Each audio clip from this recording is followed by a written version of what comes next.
No início de uma entrevista ao Observador, em dezembro de 2020, o jornalista Miguel Pinheiro fez-lhe a pergunta assim.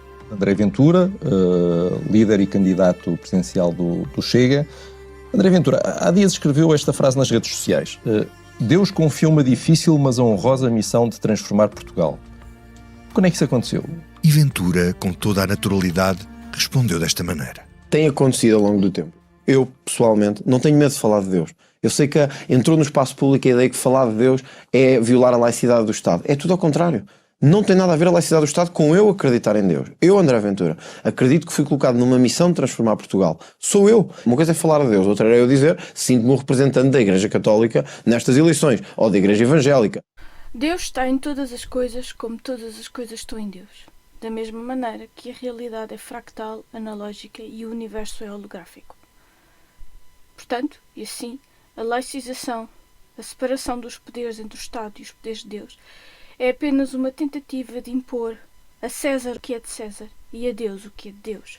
Porque César rouba, através dos impostos e da dívida, a nossa energia vital. E Deus exige autoconhecimento, o que César não me permite.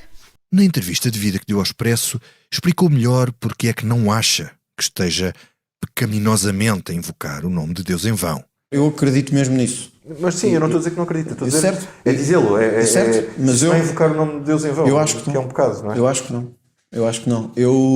Pecados, dívidas, culpas, criminoso, monstro, anticristo são todos sinónimos e ocorrem quando desligamos o nosso discernimento. Invocar o nome de Deus em vão é, neste caso, e da minha perspectiva, induzir a audiência em erro com uma promessa que não pode ser cumprida, porque o sistema político, César, o que é de César, está pensado a priori para sabotar qualquer missão divina. Neste diálogo, o André Ventura não justificou ou não argumentou o porquê de achar que não é pecado invocar o nome de Deus em vão, porque opiniões não são conclusões de raciocínio. Olha, o Vítor veio cá entrevistar-me quando foi a altura das presidenciais, para além da quantidade de símbolos religiosos com que eu ando sempre, olha, está a ver, se olhar ali para trás, vê uma cruz sempre ao pé da minha fotografia, nos que trás também, de Fátima. Eu acho, quando nós acreditamos que o que fazemos tem um propósito, pode ser por convicção, e eu sei que muitos acharão que é loucura, mas quando nós fazemos porque acreditamos que há uma missão divina que nos é atribuída, nós não temos como fingir que não é assim. Eu vou repetir o que André Ventura disse neste segmento. Eu acho que, quando nós acreditamos, sabendo que acreditar, adorar e confiar são sinónimos, que o que fazemos tem um propósito, ou seja, um objetivo, pode ser por convicção, ou seja, é sentir que aquilo que ele está a fazer é verdade, ou faz sentido, ou que fará sentido. Eu sei que muitos acharão que é loucura. Quando nós sabemos, quando acreditamos que há uma missão de vida que nos é atribuída, não temos como não fingir que não é assim. Bom, aqui eu consigo identificar-me com esta frase. No entanto, eu quero apontar o seguinte.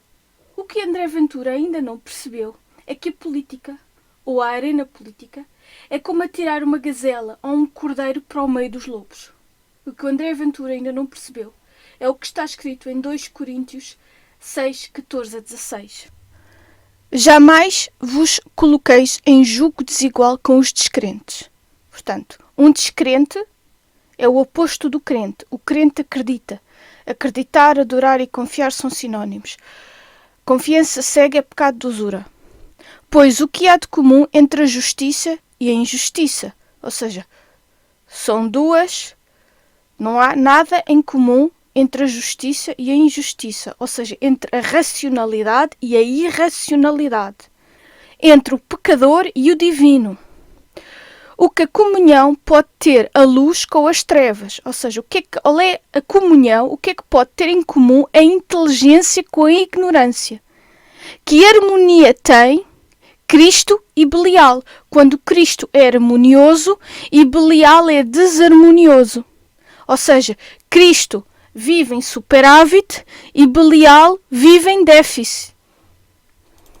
Ou seja, Belial, também há uma cidade na Suíça que se chama Bâle, onde está o BIS, The Bank of International Settlement, que é o banco dos bancos, quer agora fazer as CBDCs, introduzir no fim deste ano the Central Bank Digital Currency, sabendo que dívidas, culpas e pecados são sinónimos. Ou seja, e o que é que tem Cristo, uma pessoa que vive, ou um indivíduo que vive em superávit, em comum com uma pessoa que tem dívidas? E quem tem dúvidas, tem dívidas.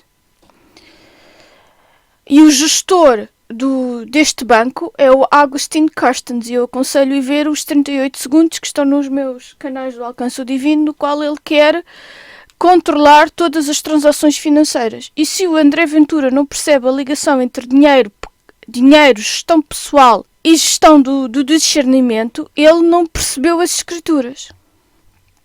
Continuando.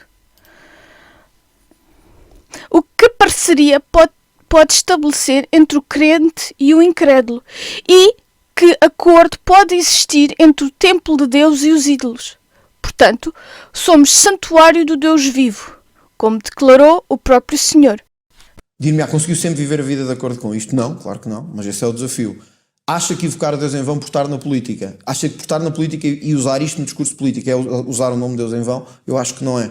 Acho que marca uma diferença axiológica entre... Marca uma diferença axiológica. Qual? Uma diferença tão óbvia que não precisa de ser demonstrada. Ah, é? Então deixa-me adivinhar. Tu não tens que respeitar as leis da física. As leis da física é que têm que te respeitar.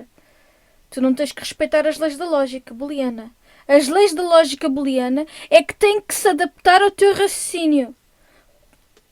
Perdoai, Senhor, que eles não sabem o que dizem. Eu que não me considero um político normal, mas admito que alguns vejam isto como um ego muito grande e um achar que foi escolhido a dedo para fazer as coisas, e eu que tenho a convicção firme, porque sei o que me aconteceu na vida. A religião não é apenas um apêndice na vida do fundador do Partido Radical de Direita português. A Igreja foi o fator decisivo que lhe abriu o caminho para se tornar advogado, professor doutor, comentador, líder, deputado, candidato presidencial. Então como é que esse percurso aconteceu? Existiram concursos para escolher um indivíduo mais qualificado? Para ser comentador de futebol? E para abrir o partido do Chega? Ou existiu aí uma mãozinha invisível da maçonaria que te levou ao colo? Foi levado ao colo numa manjedoura.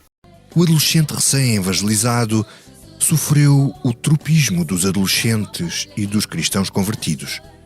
Um radicalismo juvenil acompanhado por uma crença literal na Bíblia e depois por uma fé de dedicação plena e, de certa forma, fundamentalista. Isto apenas quer dizer que o André Ventura não percebe o que lê, não tem o discernimento treinado com metodologias de pensamento crítico, não consegue ter a paciência para esperar se aquilo que pensa é verdade ou não, ou se faz sentido ou não, ou seja, what you see is what you get and what you get is what you see. Portanto, para haver uma certa calibração emocional e uma calibração intelectual, não é? Porque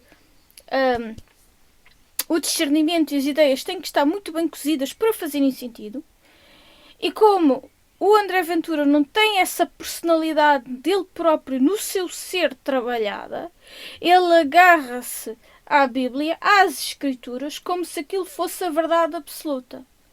E a verdade absoluta apenas se consegue reconhecer se se tiver o discernimento trabalhado e a capacidade de reconhecer axiomas. E para isso é preciso ter balizas emocionais e balizas intelectuais que o André Ventura simplesmente não tem. Até na medida em que os discursos, os gritos que ele faz para as massas, mais parecem apregoamentos de vendas dos ciganos na feira de Portimão. 5 cuecas, 5 euros, all sizes, no problem. E é doutorado. O que faria se não fosse?